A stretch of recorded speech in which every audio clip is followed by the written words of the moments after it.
안녕하세요. 저는 33세 결혼한 지 1년 6개월 차에 접어들고 있는 글 쓰는 사람이 프리랜서 여자입니다. 글 쓰는 걸 업으로 살고 사는 사람인데 스토리 있는 글이 아닌 엉뚱한 글을 써보려니 참 많은 생각이 드네요.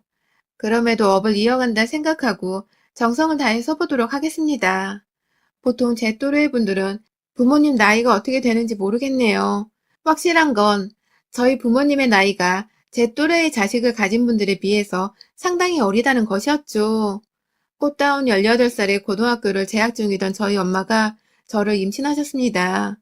인생을 몰라도 한참이나 몰랐을 그 어린 나이 엄마는 그럼에도 불구하고 저를 낳겠다고 결심한 후 학교를 중퇴하셨죠. 제가 감히 상상도 못할 만한 주변 어른들의 엄청난 반대와 매몰찬 언어학대, 그리고 물리적 학대 등 사고를 친 여고생을 바라보는 주변 어른들의 시선은 가히 냉혹하고 또 차가웠다고 해요. 저를 임신한 채로 목숨을 끊어야 하나 싶은 마음에 홀로 죽는 법을 몰라 커터칼만 무의식 중으로 사고 또 사기를 반복하셨다고 하고요. 그렇게 모아놓은 커터칼들이 방 안 박스 안에 한가득이었는데 그걸 본 저희 외할머니가 이러다 딸이 죽을 수도 있겠다 싶었는지 그 후로부터는 저희 엄마를 곧 죽을지도 모르는 잠재적인 사람으로 인식을 해버리고는 함께 뱃속에 있던 저를 거두며 엄마가 출산만큼은 무사히 하셨다고 합니다.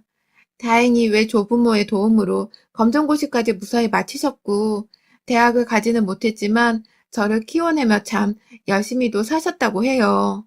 이쯤 되니 궁금한 이런 엄마를 고생길로 함께 내몰아간 그놈의 아이 아빠는 누구인고 하니 바로 저희 아빠셨습니다. 엄마는 고작 한 살이 많은 19살 고필이었던 저희 아빠. 그 와중에 엄마를 피하고 도망갈 생각은 하지 않은 채 기특하시게도 저를 함께 낳고 기르겠다면서 엄마 옆에 든든히 계셔줬다고 해요. 엄마가 커터칼을 사놓고도 그걸로 자신의 몸을 해하지 않았던 이유, 그리고 엄마가 끝까지 저를 낳아보겠다고 견디고 또 낳고 난 후에는 검정고시를 볼 용기를 가져봤던 것도 다 부모님과 함께 옆에서 자신을 돌봐주고 또 함께 있어주려 한 저희 아빠 덕분이었다고 해요. 어린 나이에 사고를 쳐서 결혼을 해서 그런지 저희 부모님께서는 제가 30이 넘었는데도 불구하고 상당히 젊으십니다. 아빠는 올해 겨우 51세, 엄마는 이제야 쉰이 되셨죠. 어릴 적에는 부모님이 학교에 와야 할 때면 괜히 다른 친구네들 엄마보다 너무 어리고 또 볼품없어 보이는 엄마가 참 창피하고 보기 싫었습니다. 다른 아줌마들은 정장을 말끔히 차려입고 학교에 오는데 우리 엄마만 청바지에 운동화, 거기다가 그 당시부터 에코백 비슷한 책가방 같은 거 들고 다니시는 바람에 제가 참 철이 없게도 내 엄마를 무시하고 창피해하는 감정을 가져버렸었죠. 그래도 그건 다 한때였고 중학교에 들어가면서부터는 고생하며 사는 부모님의 모습이 너무 적나라하게 보여져서 저도 얼떨결에 애어른 마냥 철이 들어버렸던 것 같습니다. 지나서 생각해보니 참 다행이었죠. 고등학교만 졸업하고 저 낳고서 검정고시를 치른 후에 바로 제 동생을 임신하게 되며 아이들을 키워놔야 해서 더 이상 학업을 이어나갈 수도 그리고 일을 할 수도 없었거든요. 너무 경제적으로 준비가 되어 있지 않은 상태에서 일부터 덜컥 가져 살림살이가 더 힘든 상황이었는데 아빠도 당장에 저와 엄마 그리고 태어날 둘째 동생을 챙겨야 한다는 부담에 대학이 아닌 돈벌이에 뛰어드셨고 가장 처음 했던 일은 파주에 있는 출판 공장에서 책을 옮겨 담는 일이었다고 해요. 몸은 힘들었지만 공장 일에서 꾸준히 다른 공장을 돌고 돌면서 다달이 버는 돈을 더 늘려 나가셨고 3, 40대에는 배움의 수준에 비해서 상당히 많은 돈을 버셨다고 해요.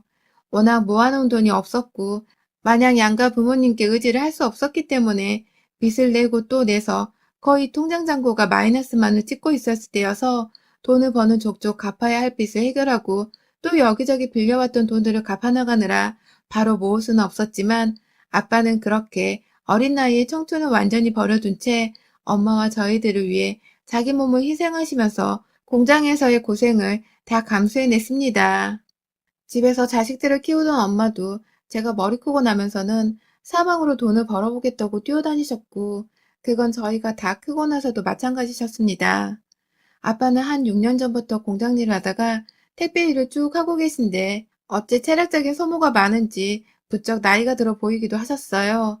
그래서 저는 솔직히 어린 시절에 부모님과 함께 마냥 걱정 없이 그리고 동생을 챙겨야 하는 부담감을 느끼지 않은 채 살았던 적이 없어요.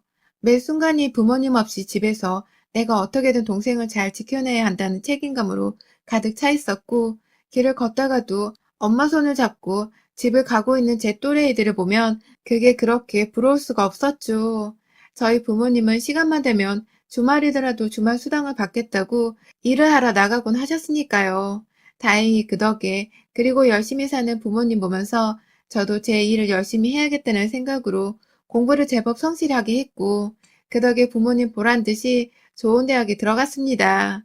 대학 들어가서는 알아서 용돈벌이를 한다고 카페 알바를 제법 오래도록 했었고, 남들 때문에 취업 때문에 참 올 일도 많았고 힘든 기억이 많았지만, 다행스럽게도 전공을 살려서 글 쓰는 걸 가르치는 직업을 하다가 지금은 아예 글을 쓰는 직업으로 자리를 잡았습니다. 얼른 취업을 하고 돈을 빨리 벌자며 저 스스로에게 쏟아붓는 시간이 전부였어요.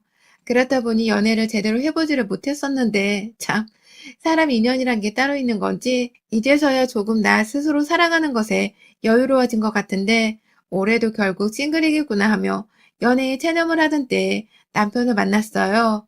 저보다 7살이 많았던 남편은 당시 이미 나이가 30대 후반에 접어들었었고, 연애를 잘 해보지 못했던 저로서는 감히 만나기 부담스러운 나이라고만 생각을 해서 남편과는 서먹한 대화를 이어나가는 것 말고는 관계에 있어서 진전을 하려고 노력을 하지 않았는데요. 일 때문에 만나게 되었던 남편은 저와 달리 함께 나누는 대화에 상당히 적극적이었을 뿐만 아니라 대놓고 애인이냐는 질문을 제법 부끄럽지도 않은지 툭 던져내곤 했습니다.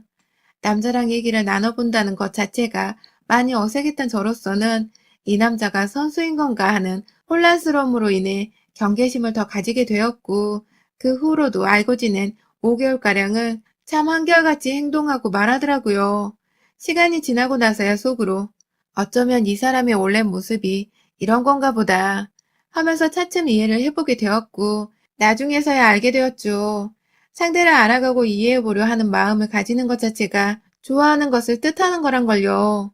관심도 없고 좋아하는 마음도 없으면 굳이 그 사람에 대해 알아가려 할 수고로움을 느끼지 않는다는 것을 내심 남편에 대해서 호기심을 가져보면서 하나둘 깨달았고, 결국 이런 제 마음을 눈치챈 건지 남편이 또다시 적극적으로 제게 마음을 표시하며 참 극적으로 저희가 만나는 사이가 되었었습니다. 뭐 이 사람은 나이가 내일 모레 40일 때였으니까 결혼에 대한 마음이 급해서 제게 아무 말이나 했던 것일 수도 있겠으나, 저로선 뭐가 되었든 남편의 태도들이 하나도 나쁘지 않았어요. 오히려 장난을 안 걸어주고 얼굴이 붉혀지는 농담을 건네주지 않으면 기다려지게 되더라고요. 이 사람이 오늘은 나한테 아무 말을 안 걸어줄 건가 싶어 핸드폰을 확인하게 되고 못 뻔한 썸이었던 거죠. 이렇게 만나기 시작해서 저희는 연애를 1년도 안 채우고 제법 빠르게 결혼을 했습니다. 시부모님은 마흔 전에 아들내미 장가를 보낸다고 엄청 제게 고맙다고 하셨고, 저희 부모님도 너무나도 듬직한 180짜리 사이가 생겼다면서 결혼을 축복해 주셨어요. 남편은 아들 둘인 집안의 막내 아들이었어요. 시부모님의 사랑을 듬뿍 받던 애교 많던 아들이기도 했고, 결혼을 안 하고 혼자 사는 중에도 꼬박꼬박 용돈을 챙겨주고 부모 옆에서 든든히 자식 노릇을 하던 골치는 아프지만 고마운 게 많은 그런 존재였다 해요. 그래서 저 결혼할 때 시어머니는 너무 소중한 아들인데 그런 아들의 아내라고 하니 예뻐 죽겠다며 내리사랑을 주시듯이 저를 귀여워하셨고, 지금도 변함없이 저를 귀여운 막내 며느리라며 참 아껴주신답니다. 시아버지도 젊은 사람과 말하는 것에 거리낌이 없고 또 농담을 잘 던질 만큼 분위기 메이커의 편안한 분이어서 시댁에 가면 남편보다 대화를 더 많이 하는 분이 바로 시아버지셨고, 그래서 제가 이런 두 분의 따뜻한 마음에 쉽사리 더 친해져 볼 생각을 할 수가 있었습니다. 하지만 시댁이 마냥 마음 편한 곳은 절대 아니었어요. 오히려 이렇게 좋은 시부모님이 계심에도 불구하고 제가 시댁 말만 나오면 마음속에 무거운 돌덩이가 우르르 떨어지는 것만 같은 착잡한 심정부터 느껴지곤 했죠. 바로 저희 형님 때문에 말입니다. 저희 남편하고 동갑이신 형님은 제가 결혼을 해서 시집 오기 전까지 이 집안의 유일한 며느리셨죠. 더군다나 저희 남편과는 동갑내기다 보니 가족 사이로 지내오면서 더욱 가까워졌고 서로 시부모님 밖에서는 호칭을 다 삭제하고 이름을 부르며 친한 친구로 지내오셨고요. 아주버님이 굉장히 남자다운데 동시에 진지한 편이셔서 저희 남편과는 정말 반대되는 성향이었어요. 그래서인지 형님은 평소 남편에게 남편이 무뚝뚝하다는 소리도 많이 하셨고 또 그 바람에 자신이 남편이랑 사는 건지 선생이랑 사는 건지를 모르겠다며 헤어지고 싶다는 은연중의 투정도 남편 앞에서 자주 부렸다고 합니다. 저야 뭐 남의 집 부부 사이 일이니까 누군 편을 들고 할 것이 없이 그냥 형님네는 그런 부부간의 성격 문제가 있나 보구나 싶었죠. 그게 다였어요. 그런데 제가 시집을 오게 되면서 이 집안에 완전히 막내가 되기도 했고 시부모님은 노총각 아들 장가를 가게 했다고 예쁘다 예쁘다 해주시니까 그게 내심 꼴불견으로 보였나 보더라고요. 전 전혀 의도한 것이 아니었고 그냥 시부모님이 저를 예뻐해주는 것이었으니까 감사하다고 사랑을 넙죽받은 죄밖에 없는데 형님은 저를 못마땅하게 바라보니 저로서는 이게 텃세가 아니면 무엇일까 싶었습니다. 굳이 제가 시어머니의 옆에서 수다를 떨며 웃고 있으면 그 어떤 장르의 대화가 오고 갔던 간에 동서 좀 와봐 하면서 저를 부르며 대화를 끊는 건 당연했고 그렇게 불러서 형님한테로 가면 리모컨이 어딨지? 라던가 비닐봉지가 어딨지? 하면서 시댁에 있는 물건들을 저한테 찾았습니다. 전 시집온 지 얼마 되지도 않았을 때인데 저한테 시댁 안에 있는 물건 위치를 찾고 굳이 코앞에 있는데도 절 꼭 불러서는 저한테 물어보니 저로서는 한두 번은 참겠는데 그 다음부터는 살짝 거슬리더라고요. 별 가짜는 게 꼴의 형님이라고 지가 뭔데 나를 어린 동서란 이유로 저러고 대하는 건가 싶어서 좀 슬슬 화가 났습니다. 결혼 초부터 말이죠. 문제는 시부모님뿐만 아니라 저희 남편까지도 형님의 질투를 유발한다는 것이었어요. 내 남편한테서 형님이 질투를 느낀다고 말하려니 어감이 좀 이상해서 더 정확히는 열등감이라고 표현을 해보는 게 맞을 것 같네요. 앞서 말씀드렸듯이 저희 남편은 아주버님과 달리 남자인데도 막내라 그런지 애교가 참 많고 40이 되었지만 여전히 마음은 이빨 청춘인 건지 젊은 사람 마냥 참 밝고 활달하고 뭐든 활동적이에요. 그 성격은 꼭 저와 함께 있으면 더 배가 되었고 제가 배우자인데 시댁에 와 있는 걸 불편해하진 않을까 신경이 쓰이는 건지 유독 시댁만 가면 저를 더 살뜰하게 챙겨주곤 했습니다. 저로서 남편이 시댁에서 가족들보다 손님인 제 마음을 더 알아주고 챙겨주니 참 고마웠죠. 하지만 남편이 저를 살뜰히 누가 봐도 옆에 계시는 아주버님과 비교가 될 만큼 지 마누라를 챙기고 생각하고 또 행동하는 모습이 보이기만 하면 형님은 시부모님 앞에선 하나도 티를 내진 않았지만 이미 누가 봐도 입이 삐쭉 튀어나와 있었고 그러면 형님은 꼭 동서, 나 좀 도와야지 라던가 동서, 나 좀 힘든데? 하면서 누가 봐도 그 상황에서 일하는 사람이 아무도 없었음에도 불구하고 혼자서 도대체 어디서 뭔 일을 하고 있었는지는 모르겠지만 저를 향해 도와주지 않아서 힘들다는 뉘앙스로 말을 걸며 절 데려갔어요. 그렇게 데려가며 꼭 할 일이 없었고 그러면 형님께서는 또 별 시답지 않은 질문을 하면서 물건을 찾거나 진짜로 요리를 하는 중이었으면 저한테 부엌이 좁으니 옆에서 잡일이라 하라면서 마늘을 툭, 양파를 툭 던지면서 칼질이나 시켰습니다. 수저나 그릇 등을 들고 식탁에 옮겨놓겠다며 거실로 가려고 하면 갑자기 뒤에서 내가 할게 하며 굳이 제 손에 들린 것들을 자기가 들고 나갔고 다 같이 밥을 먹다가 시부모님께 물 한 잔이 필요할 것 같아서 부엌에 가면 저를 쪼르르 따라왔다가 제 손에 물컵이 들린 걸 보고는 자기가 또 잽싸게 물컵을 집어선 하나 있는 정수기에 컵을 먼저 갖다 댄 뒤 먼저 시부모님께 갖다 드리기도 했어요. 참 유치뽕짝이죠. 근데요, 이건 정말 안 당해보면 몰라요. 시부모님 앞에서 확 머리채를 잡을 수도 없고 계속 그 지랄을 야금야금 떠는 걸 지켜보고 참아야 했었기에 제가 성인군자가 아닌 이상 절대로 오래도록 봐주기가 힘들었죠. 문제는 그럼에도 시부모님 그리고 남편, 심지어 아주버님까지 저를 참 이뻐라 하셨다는 겁니다. 저희 부모님이 어려서 저를 다 어렵게 하지만 열심히 사셨다는 걸 익히 상견례 때 듣고 아셔서인지 힘들게 살았는데도 씩씩하고 잘 웃는 제가 기특하셨는지 다들 저를 굉장히 예쁜 며느리라며 잘 챙겨주셨고, 특히 먹을 것이 있을 땐 물론 형님도 챙겨주셨고, 저한테는 이거 맛있는 부위래 하면서 톡 얹어주셨어요. 제가 또 식성이 좋다 보니 주는 대로 맛나게 잘 먹었는데, 반대로 형님은 다이어트 한다고 입이 굉장히 짧아서 여러 번 결혼 초부터 밥을 남긴 적이 많았는데, 그래서인지 시부모님이 일부러 더 밥을 얹어주거나 억지로 먹으란 강요를 안 하시더라고요. 하지만 형님 눈에는 그게 다 지를 차별한다고만, 동서를 더 좋아해서 자기 앞에서 일부러 차별하려 수작질을 하는 거라며, 급기야 그걸 한번 시부모님 앞에서 다 같이 고량주를 마시다가 술에 가장 먼저 취해 입 밖으로 터뜨린 적이 있었습니다. 시부모님은 물론이고 아주버님까지 땀을 낼 정도로 당황해 하셨고, 그때 엎혀나가던 형님의 뒷모습은 참 못났었었죠. 하지만 그 후 형님은 에라 모르겠다 하는 마음이 발동한 건지 술을 더 이상 마시지 않고도 이런 말을 시댁에서 서스럼없이 했어요. 시댁에 와서도 인사는커녕 오늘은 뭘 시킬 거예요? 라고 먼저 물어보곤 대답을 듣지도 않은 채 부엌으로 달려갔고, 보통은 시어머니가 요리를 다 해주기 때문에 며느리들이 할 일이 정말 어쩌다가 시어머니가 화장실에 가셨다거나 다른 볼일이 있으실 때 부엌을 지키는 것뿐이었는데, 형님은 꼭 그 부엌에 비집고 들어가 어떻게든 저한테 일거리를 하나 주겠다며 어머님, 이건 안 하실 거죠? 이건 하지 마세요. 하며 하나도 빼와선 저한테 시켜댔어요. 그럼 저는 또 네 하면서 쪼르르 달려가 시키는 대로 말을 들었고요. 문제는 입이 자꾸만 더 대담하고 걸걸해지던 형님이 처음에는 단순히 저한테 일을 시키는 걸로 면박을 주더니, 그 정도가 심해진 것을 눈치챈 저희 남편이 대놓고 제 앞에 와서 괜찮아? 난 위로와 함께 같이 하자 하면서 자리 잡고 앉아 제 일을 도와주자, 심기가 상당히 뒤틀렸던 건지 그렇게 같이 일을 하고 있는 저희를 딱하다고 보기 시작했습니다.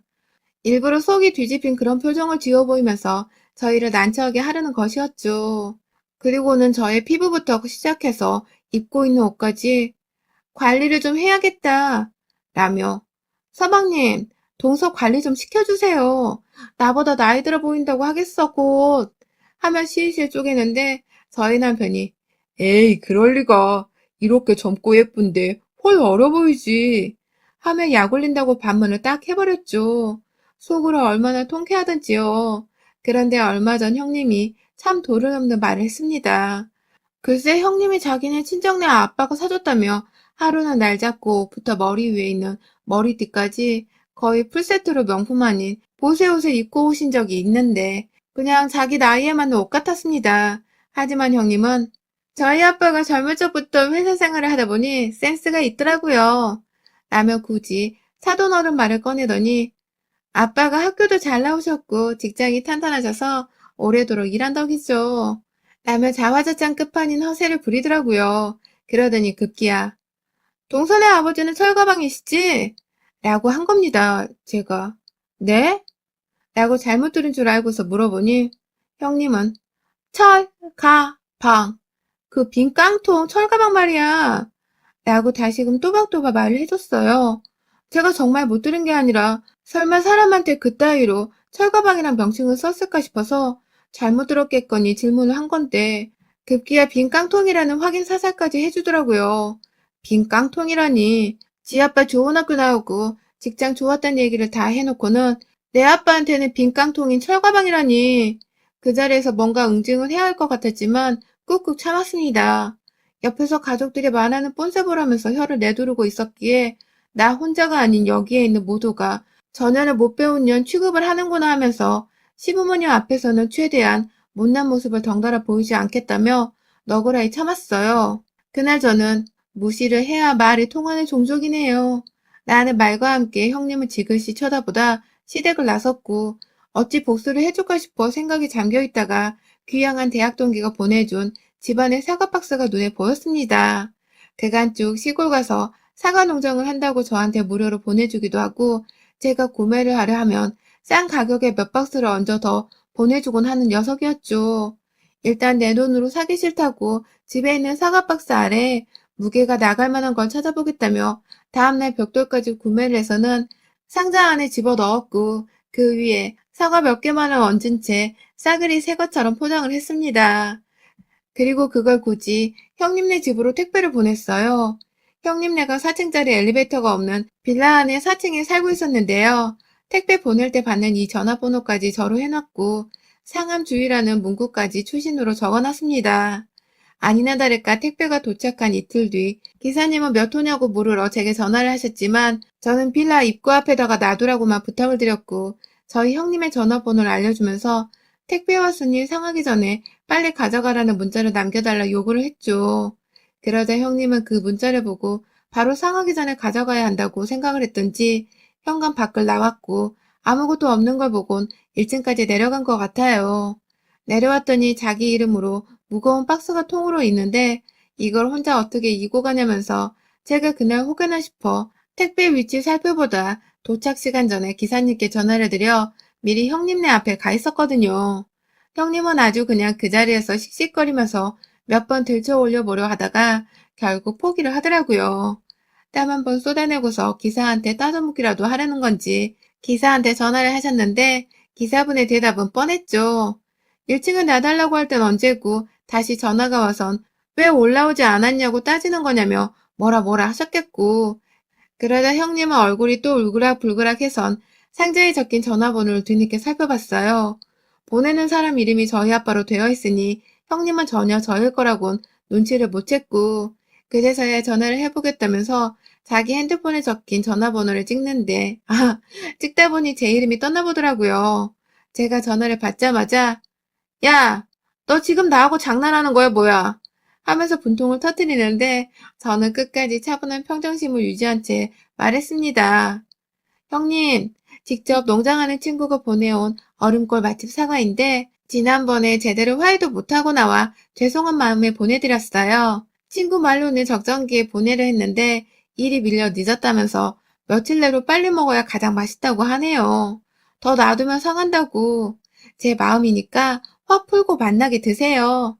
라고 파리 새끼 마냥 아부를 떨며 빨리 먹으라는 소리와 함께 일한다고 전화를 끊었어요.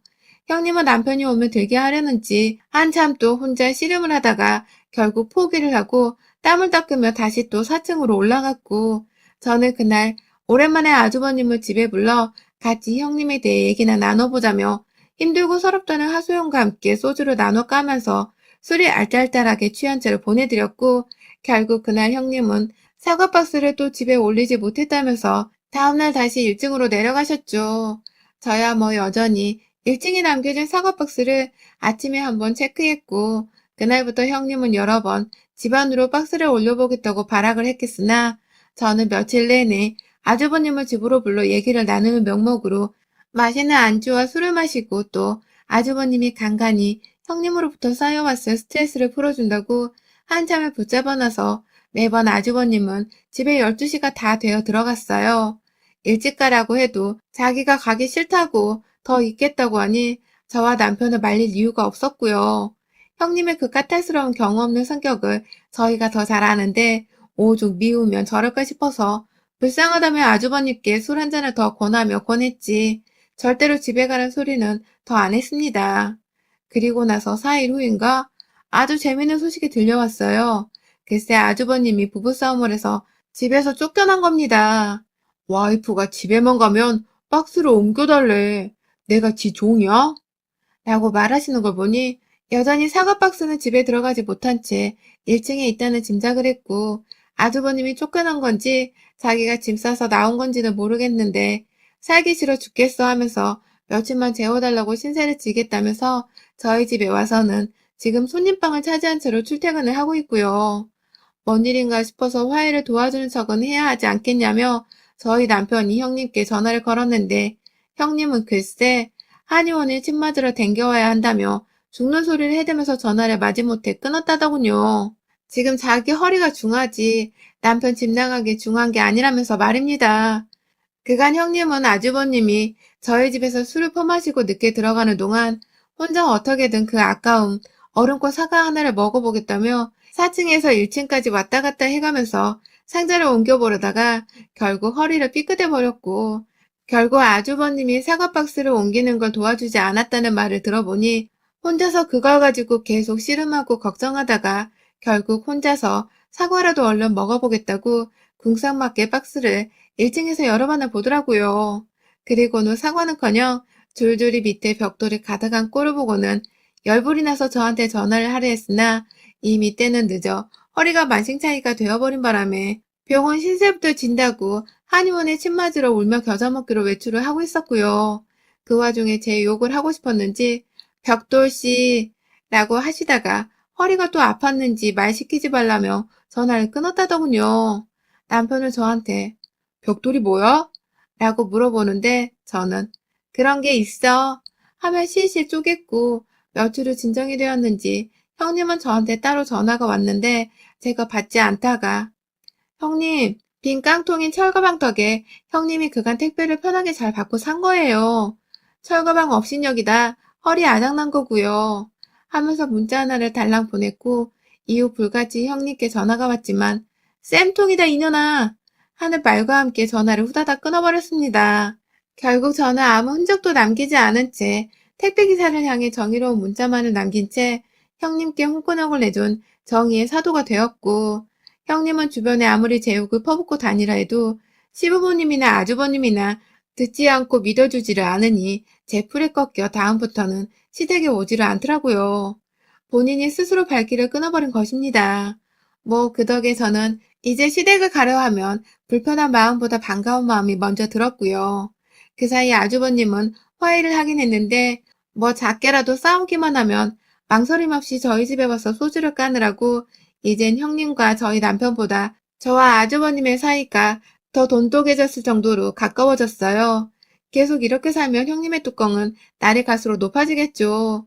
그러다 폭발해서 지 혼자 지랄 발광하고 아주버님께 화풀이를 하던 말던 그 불행이 꼭 좀 제발 오래도록 이어졌으면 하는 바람입니다.